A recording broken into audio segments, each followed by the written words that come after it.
I'm Yolande Poirier from Oracle Technology Network, and I'm here today at Devoxx interviewing Patrick Curran and Heather VanCura. Welcome. Thank you for joining us. Thank you for inviting us. Glad to be here. So you both work on the JCP process. Tell us what is going on or what's happening with the JCP. Well, we've been working on a series of GSRs, which is a kind of formal process of developing documents or specifications. But these are focused on the way that the organization itself is structured and organized. So we've had 3 of them altogether. We call them collectively JCP.next, meaning the next revision of the process. The first was JSR 348, which we finished last year. And that focused on making things more open and more transparent so that people could participate in the work that we do. Second one we finished just earlier this year, and that's going to focus more narrowly on merging our 2 executive committees. They're kind of like a boards of directors to create a single board. And the third one, that was JSR 355. The third one is JSR 358, and that's going to be major changes to not only our process document but also to the legal structure of the organization itself. That's going to take considerably more work, at least a year, maybe more. So Heather, what kind of impact have you seen from the current improvements that you've made? Okay. So the impact from the first JSR, JCP.next.1, which is JCP 2.8 is how it was implemented 13 months ago. We've now had that amount of time to work with the active JSRs. We have 30 active JSRs currently, and about 3/4 of those have already migrated to the most recent JCP version.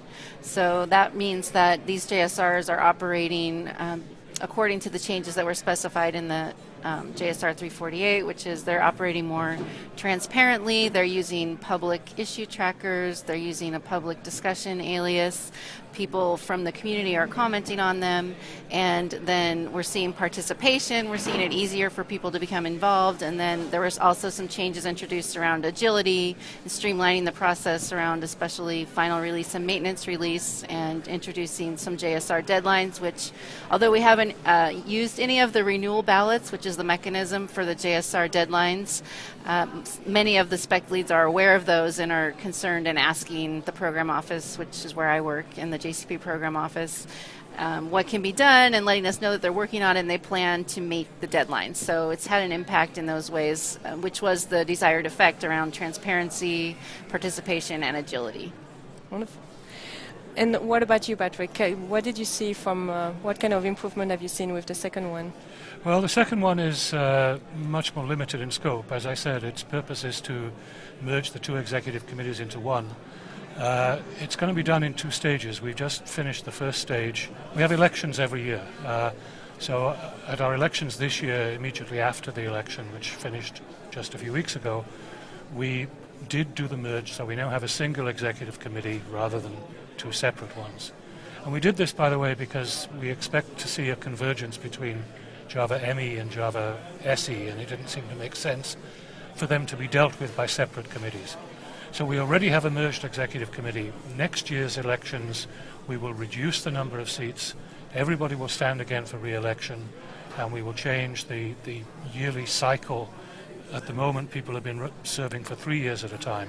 In future, they will serve for 2 years at a time. So this is a fairly limited JSR, limited in scope, simple to implement, but we hope that the effect will be more synergy between Java ME and Java SE. Okay. So how can developers participate? Well, we covered that in our session a little bit earlier today, and that's going to be available and recorded. It's 101 ways to improve Java. But what we did in the session was broke it down into about 4 parts, which is, first of all, you can participate through your Java user group. The JCP welcomes Java user groups to join the JCP. We waive their membership fee, and you can work together with your Java user group and find something that you're interested in and participate. You can also join as an individual, but we welcome Java user groups to combine their efforts and work together. There was a new initiative introduced last year by the London Java community and SoJava, which is Adopt a JSR. So we talked about that program as well, that's a great way for people to get involved and participate and contribute to a JSR, even if they're not a JCP member.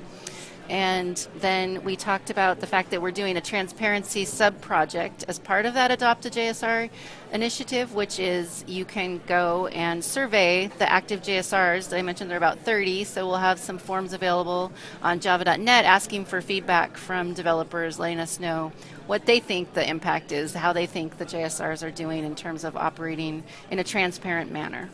And then, of course, you can always join the JCP. We welcome anyone to join the JCP. You can join as an individual, you can join as a corporation, you can join as a nonprofit, which is what the Java user groups qualify for, or you can join as an individual. And you're welcome to join and comment on the specs, and if you're so inclined, you can serve on an expert group, nominate yourself for the expert group, or even serve as a spec lead if you get to that level of engagement.